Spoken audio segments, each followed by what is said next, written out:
An intruder standing right here over her husband's dead body. But when the police bear down, the weeping widow changes her story. Okay, you got me. He shot himself. And keeps changing it. What was the first thing that went through your mind? Staged. Tonight, she's pointing fingers in every direction. She asked me if her own son could have killed Greg. Who's she trying to protect? Who's she trying to destroy? Somewhere along the way, reality left. Lie after lie after lie. Truth or consequences. Plus, be careful who you break up with. This woman must have had crazy written all over her. When a woman let down by her ex unleashes her fury and an avalanche of lies. She was one step ahead of me the whole time. Cyberstalking, claiming abuse, even sending his naked photo to his co-workers. And that's just for starters. This is a death threat. This is, I'm going to kill someone if you don't do what I say. Tonight, we're stalking the stalker for the truth. Right between the lies. Here's David Muir. Good evening, and tonight here, a mother, a wife living in her beautiful home, then an intruder who breaks in and shoots her husband dead. A horror she tried to shield her little girl from, who was sleeping in a nearby room. But was she shielding everyone from what really happened? Matt Gutman with the tapes tonight, finding the truth right between the lies. Drill a well in Keller, Texas. Don't get crude, you get cash. And 40-year-old Greg Williams was rolling in it, a self-made businessman getting rich with his computer security company. Now sharing a little palace on the prairie with his wife, 42-year-old Michelle, and her 4-year-old daughter, Michaela. Greg and Michelle both twice divorced, but it felt like this third marriage would be the charm. And Michelle's grown sons from previous relationships, Lee and Andrew O'Brien, say her marriage to Greg was a fairy tale. He always treated her like a queen. Anything she wanted, she got. The family renting a McMansion with a pool out back, his and her Mercedes in the garage. Money. He's got the money. He's got the party lifestyle. He's accomplished, and he's head over heels for her. Quite a change for the woman who'd struggled as a teen mom to raise 3 kids, living hand to mouth. We were living in motel rooms if we could, bouncing around, couch surfing. Michelle, now the kind of bride who shows a little leg. Greg, the kind of guy who buys his wife a yogurt shop to keep her busy. Perfect, what with her new taste for the sweet life. Greg spending his spare time on alpha male activities, karate chopping, cinder blocks, and bodybuilding. He was like a frat boy, like literally through and through. He was a jock, but a genius at the same time. But one October night, the cowboy Camelot came to an end with a single gunshot. Netcom 911, where is the emergency? That's Michelle Williams calling for help. Greg has been shot. This is the actual dash cam video from some of the first officers arriving on the scene when they discover Michelle distraught with a nasty goose egg on her cheek. Who else is in the house? My 4-year-old and my husband. Your 4-year-old and the husband. Hoping to shed more light on the attack, police bring Michelle, their only witness, down to the station. Then, as a sympathetic officer holds her hand, Michelle tells Sergeant John McGrew an unbelievable story. Walk me through the story that she told you. She was asleep, woke up by an intruder. Michelle says she woke up as an intruder in black was breaking in through the back door. The bandit passed right by 4-year-old Michaela, asleep on the living room couch, and approached the bedroom. There he ran into Michelle and whacked her, knocking her out. She was struck by an unknown object. Police later find a wrench at the scene, right-sized to plant that painful bump on her cheek. That's what actually kind of It knocked me out. Michelle says she's still groggy when she sees the man in black standing over Greg. There is a gunshot, and the intruder disappears through a back door. I screamed and I ran over to Greg and I reached for him. I grabbed a hold of his hand and I felt blood running down the side. Greg has been shot once in the head. And eventually, there in the interview room, Sergeant McGrew informs Michelle her husband is dead. There's not much I can say in this. Greg's deceased. Okay. The widow Williams is inconsolable.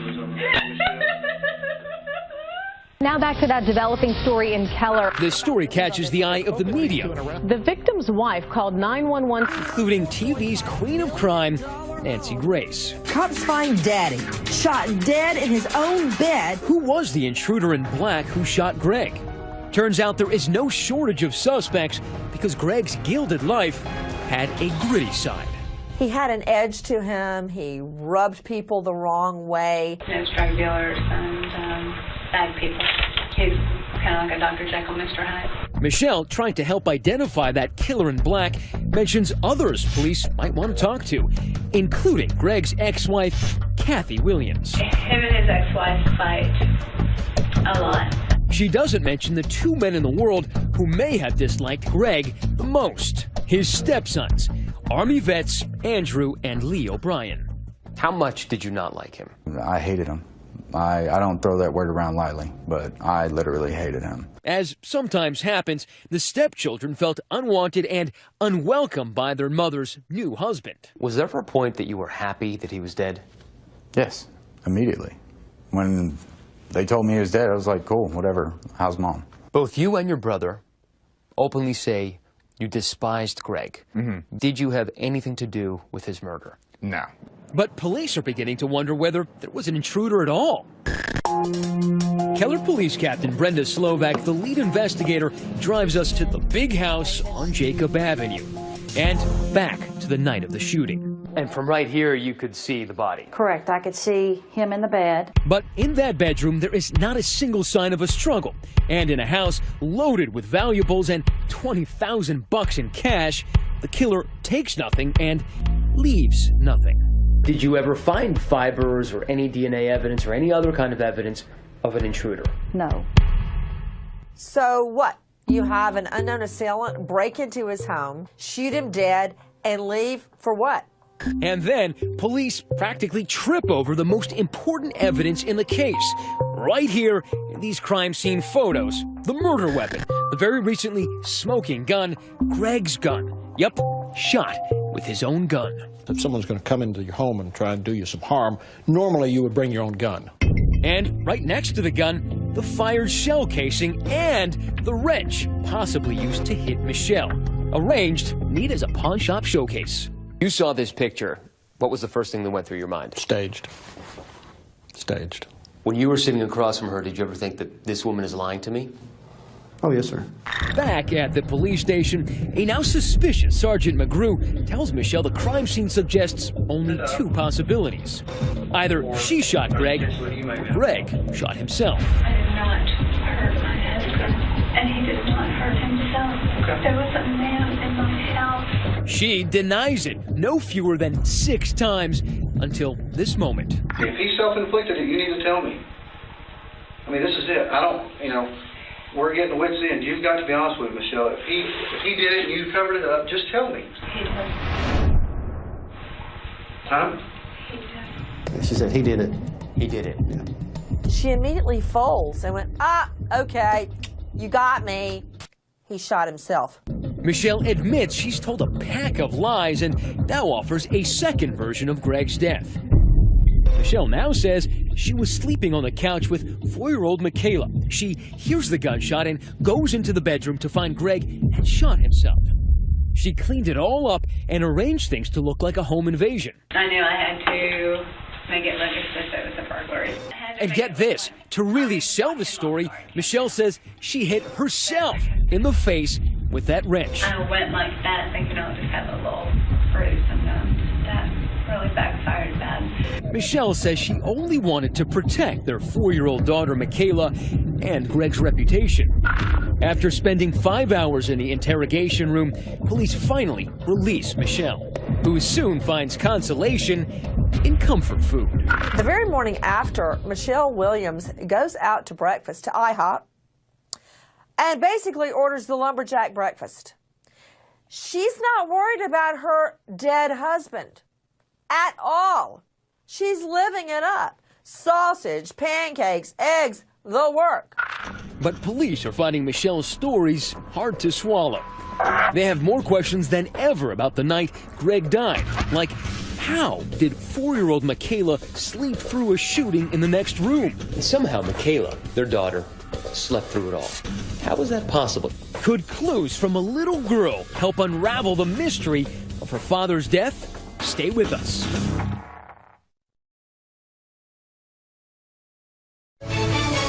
Right Between the Lies continues. Once again, Matt Gutman. A curious feature story on the website of the Fort Worth, Texas newspaper about a new kettlebell workout club. The owner is one Shelley Williams, who may look familiar because at the time, she's the most infamous widow in Texas. Her husband Greg shot in the head in their king-size bed in their king-size house. But now, less than a year after cremating her husband, Michelle is the very picture of a merry widow. It's very upbeat, it's fast, everyone really has a good time with it. Also having a good time, Michelle's employee, Gene Wallace. You're in a group atmosphere, so it pushes you more than you push yourself. Could call him an employee with benefits. A dozen years younger than Michelle, they're now a couple. Much has happened since that interrogation room where Michelle told two different stories about how her husband wound up with a bullet in his head. First, she said it was murder, then suicide. But police have been weighing the evidence. Based on the angle of the gunshot wound and other forensics, the medical examiner eliminated suicide and ruled Greg Williams' death a homicide. And remember, the crime scene showed no sign of an intruder. Crime scenes don't lie, people do. But something else bothered police, how that little girl, Greg and Michelle's daughter, Michaela, slept right through a shooting in the next room. I think it's a reasonable possibility that children's Tylenol or something else was administered to the child. Some sort of drug to make her sleep. Yeah. Police concluded only one person could have shot Greg, his own wife, Michelle Williams. The motive? Insurance that would pay out the better part of $1 million. That sobbing in the interrogation room when the cops told her Greg was dead? Crocodile tears. She was arrested and charged with murder. But Michelle doesn't sweat the small stuff. Soon, out on bail, there she is, swinging kettlebells with her new boyfriend.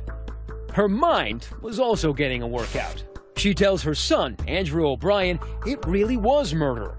What's more, now she wonders whether the killer might be her own son, Andrew's brother, Lee. She asked me, she said, do you think your brother could have done it? And she asked me if her own son could have killed Greg. She had to plant a reasonable doubt that someone else could have been there that night. Someone else could have squeezed that trigger. By pinning it on you? Yes. But police say Lee and Andrew O'Brien both have strong alibis. The brothers say they began to realize that Mommy Dearest might be a monster. She doesn't even know what reality is anymore. She's been lying so long, and I think that somewhere along the way, reality left. And so she just kept going. She knew nothing else. Lie after lie. They also remember how vengeful she could be if she thought a man was mistreating her. She would, what I call, punish them. Kill dogs, attempt to kill dogs, poison dogs. And if someone would have like a saltwater fish tank, then she would pour Ajax in there or Drano and kill all these fish. In Texas, a murder charge can land you on death row, but not Michelle. Her luck holds out. I don't know how she managed to do it, but Michelle Williams managed to finagle a plea deal out of the state. Prosecutors say Michelle cleaned the crime scene so well, they didn't have much of a case. This is a circumstantial evidence case, there's no doubt about it. Of course, not in small measure because she had altered the crime scene.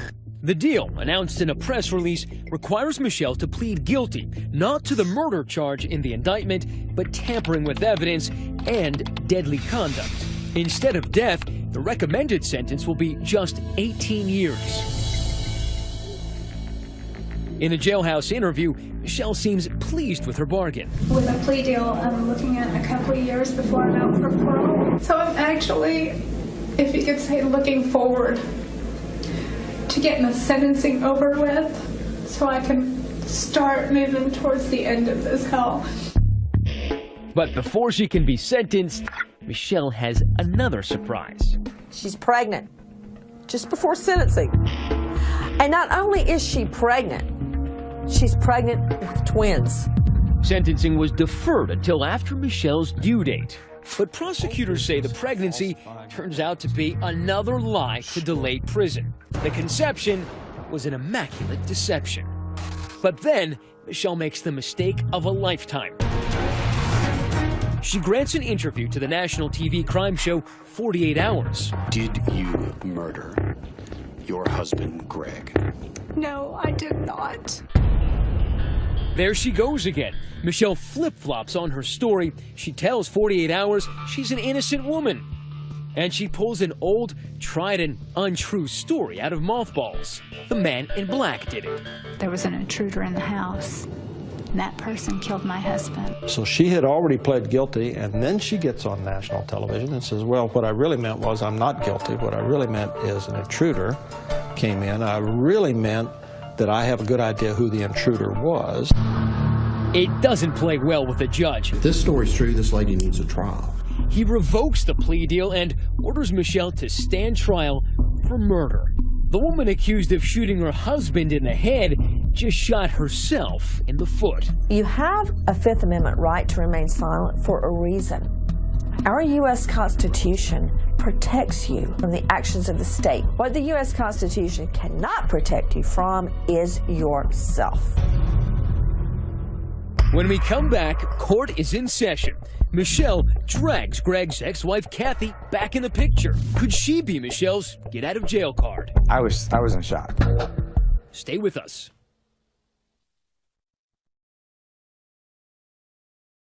"2020 continues with Matt Gutman. At the Tarrant County Courthouse in Fort Worth, Texas, it's finally time for truth and consequences. Michelle Williams is on trial for the murder of her husband, Greg. An elaborate cover-up. This story continues to evolve. The media following every twist and turn in the murder case. The motive was money. Tried and true, age-old money. A fraud examiner says the Williams finances were mismanaged. Lots of problems here, right? They tended to be living beyond their means. They both had their respective jobs in this case. His job was to make money, and her job was to spend money. And they were both very good at their jobs. And prosecutors lay out their theory. Greg and Michelle fought over money that night. Greg hit Michelle or threw something, causing that goose egg on her cheek. It's our suspicion that this is an injury that was caused in the fracas with her husband earlier in the evening that led to his demise. Provoked, Michelle enacted a plan that would get her revenge and riches.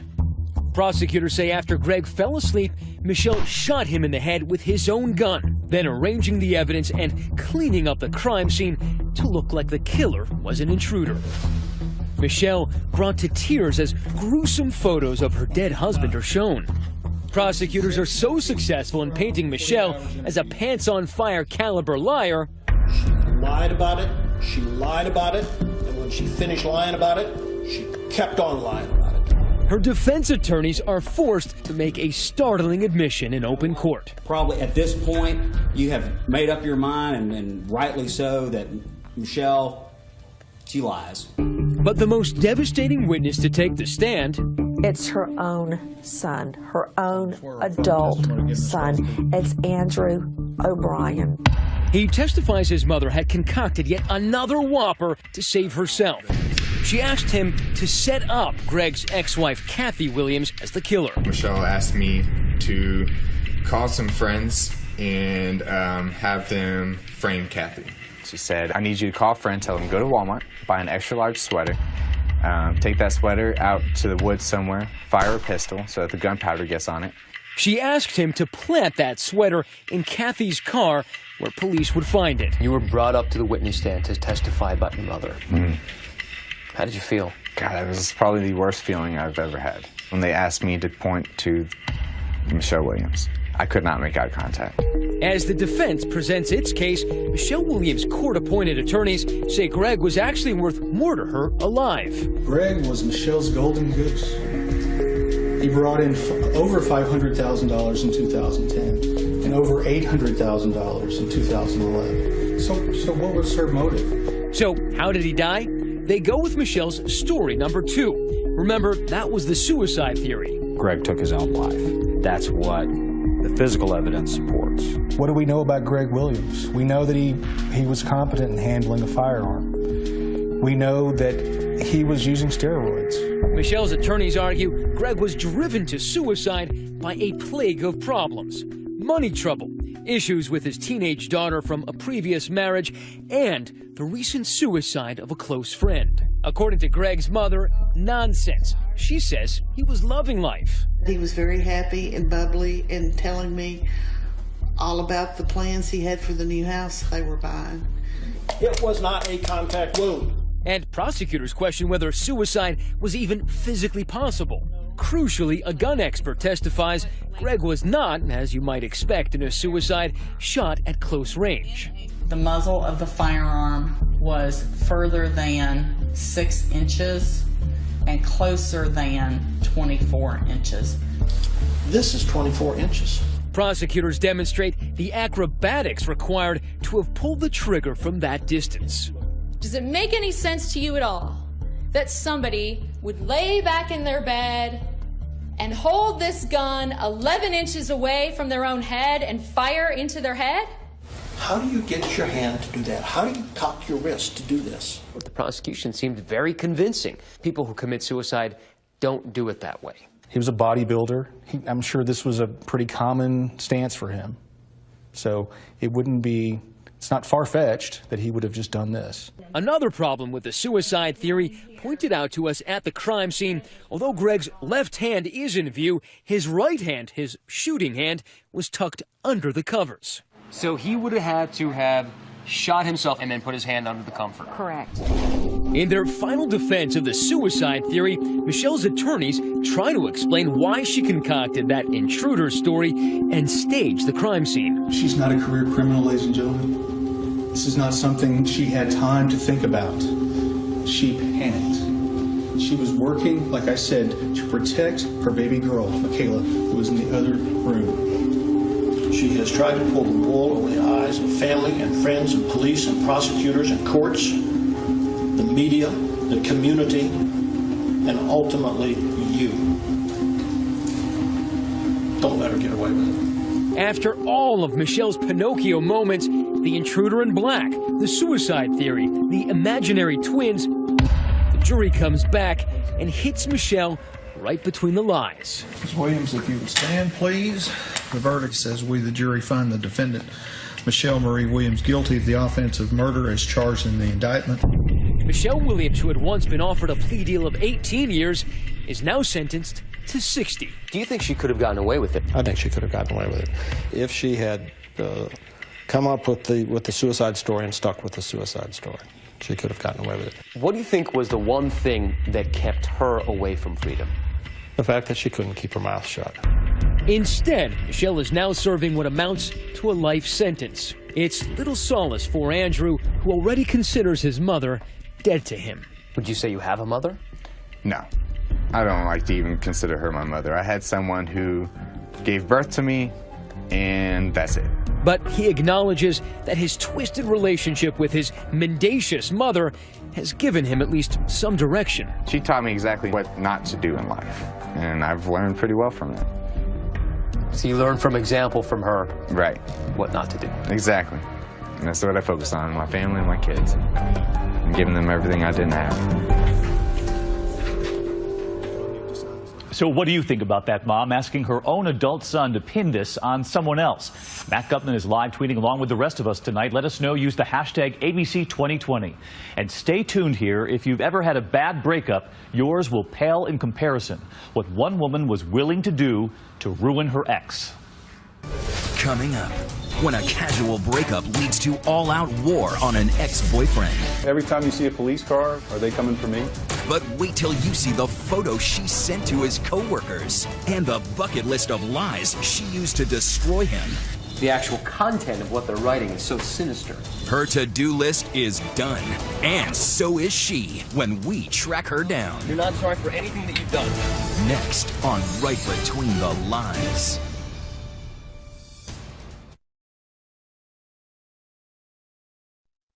Well, we've all heard the song, breaking up is hard to do, but next tonight here, when it turns into a true nightmare. Authorities say a woman willing to lie to do anything, and we mean anything, to destroy her ex. What did she send his co-workers? They had never seen him quite like this before. Here again, Matt Gutman. While coaching his son's football team, Joe Good was bowled over, not by the play, but by the pretty blonde on the sidelines, Tawny Blazejowski. You know, her son was on the same team as my son. Then we started, dating after when I got divorced. Joe and Tawny could have been a modern-day Brady Bunch. Tawny is mom to 4. Joe is the father of 2, each with a divorce under their belt, and together they found passion. And she was a lot of fun. She was a great change from marriage. Life with her was pretty good. She was awesome. And what the smiles on boozy Caribbean cruises tell in pictures, Tawny's love letters tell in words. She's very passionate and enthusiastic in everything she does. Were you ever in love with her? Yeah, I was in love with her. Their love blossoms here along the shores of sunny St. Augustine, Florida. Life, for a time at least, is heavenly. Joe lives here on Paradise Pond Road, managing insurance claims for a national company. Tawny tucked away in this nearby cozy cul-de-sac. And after 2 years of dating, Joe proposes. Here's the ring, and here's Tawny's excited Facebook post. But when Joe drags his feet on setting a date, Tawny drags him under. Did you ever get any indication that there might have been something a little bit off with her? There were red flags. She would get upset about things. Didn't go away? No, they kept on, and the time frame between when she'd get mad got shorter and shorter. And it escalated to where finally she asked me, do you want me to just go ahead and cancel the vacation I got planned for you? And I said, yeah, sure, I'm done. I'm tired of this crap. The engagement is now very off. So you called her bluff? I said, yeah, cancel it. Immediately the phone rang. And she was, are you sure this is what you want? Because I got everything lined up that I'm going to ruin you. And I'm like, what? About a half hour after that conversation, I get a text message on my phone that my Yahoo password had been changed. The bond that almost led to marriage breaks in the time it takes to send an email. Tawny, scorned, hacks Joe's personal email account, and an epic cyber-stalking campaign begins. First campaign stop, Joe's employer. That night, I just went to bed, got up the next morning real early, went into work, opened up my work email, and there's 14 emails that I was CC'd on that were sent to the CEOs of the company. Saying what? Pornographic pictures. Not just any pornographic pictures, one of them features Joe in, well, happier times. We won't go any lower, but Tawny would. She FedExes these packages to all of the members of his company's board. Inside, sex toys and condoms. As if your colleague seeing you naked isn't the stuff of nightmares, surprise! The torment really begins with a polite knock on the door at 2 a.m. The night of October 19th, things changed. What happened that night? 1:30, opened up the door, and there's a police officer. Yeah, and he goes, Mr. Good, yeah, we'll step on out here. So you want to tell me what happened? You and your girlfriend have a little altercation tonight? And I was like, what are you talking about? I've been here all night long. In the middle of the night, Tawny drives to the sheriff's office. The pictures of her bloodied face show what she told cops that night. Joe beat her. Do you think she had it in her to whack herself in the face? Oh, yeah. Slam a door on her face. She was able to exploit these systems that are there to actually protect us, systems that we have faith in. I ended up going to jail that night. Because here's the thing. If a girl says a guy hit her, most people think, well, the guy hit her. They don't think the girl's lying. Despite Joe's alibi, a judge slaps him with a protection order, which Tawny then uses to get Joe arrested a second time. She tells cops that Joe is making harassing calls, threatening her life. How does she pull this off? Well, she's become an expert in spoofing, a cyber-stalking trick that makes it seem as if Joe is calling Tawny, even when he's not. So she's now calling the police saying that I'm calling her breaking the injunction violation. Then Tawny spoofs again. making it appear as if Joe's threatening her from his work number. And this time, she says, she's got the voicemails to prove it. Listen. I still have a gun. I know where you are, and I'm coming for you. I should have told you. We now know it's probably Tawny digitally manipulating her voice. But back then, cops hadn't caught on yet, and they arrest Joe for a third time. By now, his employer has had it. They fire Joe. During all of this, Joe takes a little vacation with his new girlfriend, Mariella Murphy. One wonders why he'd ever return, but when he does... There's the airport security asking, "You Mr. Good?" "Yes, sir. Step over here with me." They'd got a tip that I was smuggling drugs in from D.C. Found nothing, of course. Found nothing. I said, "There's aspirin in there," but that's the strongest you're going to get. Somehow she found out that I was going to D.C. As if all of this isn't frightening enough, Tawny is about to tighten the screws, entering even more dangerous and demented territory. Listen to this. It's Tawny calling the Florida abuse hotline. There was allegations of him having sex with his daughter, and he's provided all of his children with alcohol. But Tawny's just getting warmed up. He himself gets drunk. I think he is having sex with these young teenage girls because he's into child pornography. Did that ever happen? No. But still, investigators don't believe Joe. After all, he's been arrested 3 times. Growing bolder, Tawny now makes it dangerous to just know Joe, finding fresh meat in Joe's colleague at work, Jenny Rober, and, weirdly, Joe's new girlfriend's landlord, Doug Duggan. She did a Crime Stoppers tip to me, accusing me of allegations against my kids. Making pornography with your children? Yes. So she accused you of being the most horrible type of pedophile. The things that are on there, I can't even repeat. They're so horrible. It's hard to imagine Tawny stooping any lower, but she has, now involving the children of relative strangers. As for Mr. Duggan, Joe's girlfriend's landlord, he also gets an anonymous threat, this time through the U.S. Postal Service. We now know it's another special delivery from Tawny Blazejowski, threatening to burn his house down. Burn it down? Yeah. I spent a couple of sleepless nights wondering if the house was going to burn this night. But soon, we turn up the heat on Tawny. No way, no one's talking to you. Stay with us. Don't go away, because Matt does not give up at that door. What we are about to show you here, what was found in that house, a to-do list you will not believe.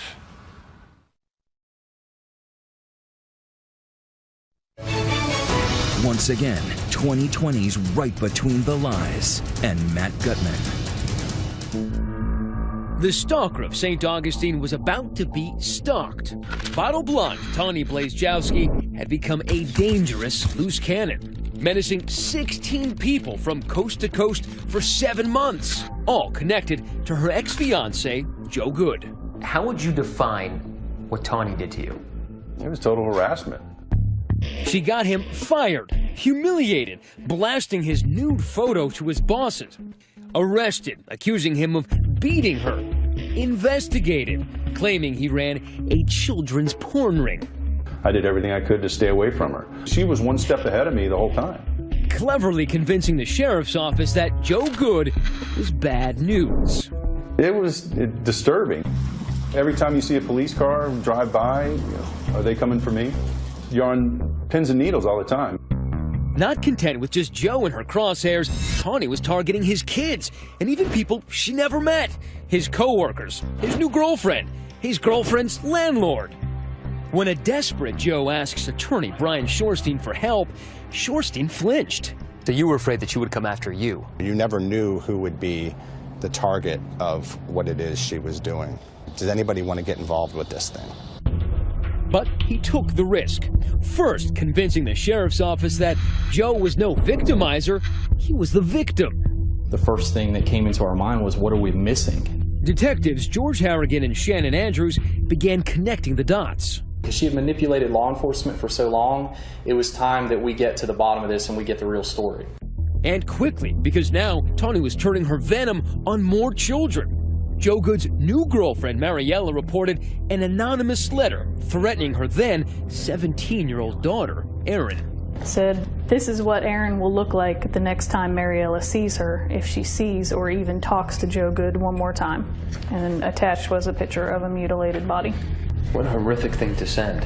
This is a death threat. She's taken it a step too far. She was the stalker at one point, but when this happened, she became the stalked.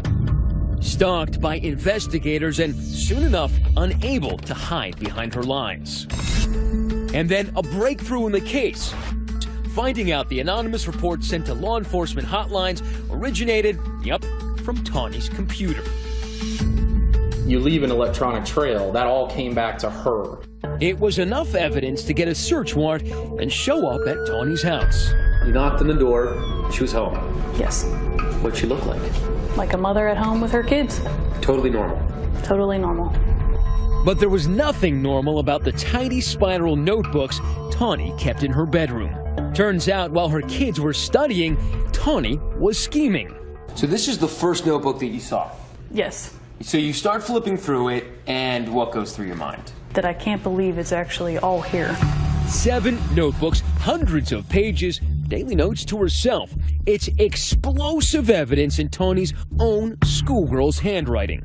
A meticulous list of her many lies, every detail of her sinister plan in plain ink. Reminders, print naked pic, call self 1,000,000 times, even get picture of decomposed corpse. Dates, March 11th, filed police report on Joe. March 21st, Joe arrested at work. March 28th, made report of child abuse. And once completed, each dirty deed crossed off the list. On the margins, the haunting word, done.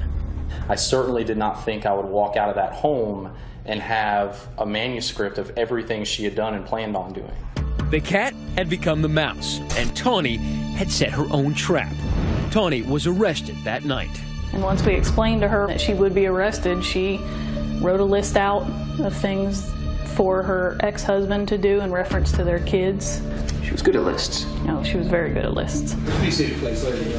And finally, prosecutors would present the judge with another list, Tawny's lengthy catalog of crimes. 3 counts of threats or extortion, 4 counts of aggravated stalking, and 1 count of false report of abuse, child neglect, or abandonment. Tawny pleaded no contest to 8 felony counts.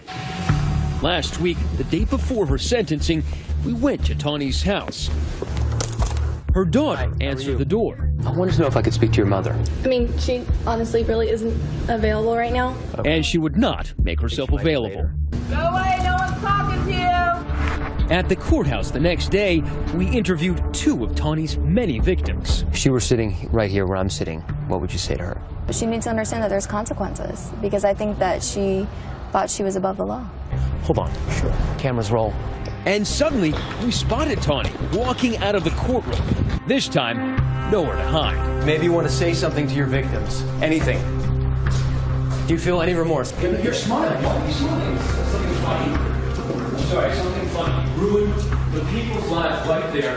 You're telling me you sent them porn. You said that their kids were pedophiles. You accused them of being pedophiles. You have nothing to say. She would finally talk to the judge, the tormentor now begging for leniency. I'm pleading with you, Your Honor, to please grant me forgiveness.